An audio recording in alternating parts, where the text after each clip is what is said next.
আল্লাহ রক্ষা করো। যেই গরম পড়ছে, এই গরমে যারা দুর্বল মানুষ, আল্লাহ তাদের কি অবস্থা হচ্ছে।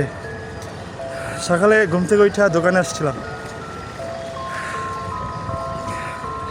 গরমের জ্বালায় কথা বলতে পারতেছি না। আমরা এতটুকু গরম সহ্য করতে পারি না, যারা সৌদি আরব থাকে বিদেশের মাটিতে, তাদের কি অবস্থা।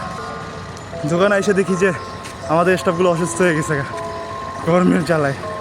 তাদের জন্য স্যালাইন এবং ঠান্ডা পানি নিতে আসছি। এখন তো আমি অসুস্থ হয়ে গেছি, এত বেশি গরম পড়ছে।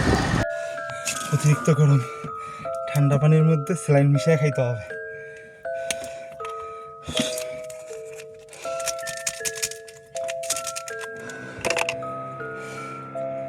ঘাম, এসি চলতেছে, ফ্যান চলতেছে, তাও এত ঘামাচ্ছি।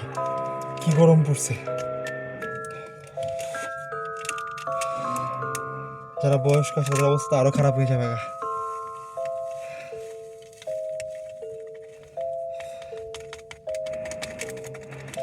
যা পানি খাইছি তা বাইরে এই যাবো সব ভিতর দিয়ে, এত গরম পড়ছে। দোকানে এসে কাজ করতে করতে অর্ধেক সিদ্ধ হয়ে গেছে। আর এখান দিয়ে এসি চলে, ফ্যান চলে, তাও গাম ভায়া ভায়া উঠতেছে। এত পরিমাণে গরম আজকে পড়ছে। কালকে রাতে তো আরো বেশি পড়ছে, সারা রাত ঘুমাইতে পারিনি গরমের জ্বালায়। এখনো সেম গরমের জ্বালায় ঘুম অশান্তি হয়ে গেছে। আল্লাহ ভরসা।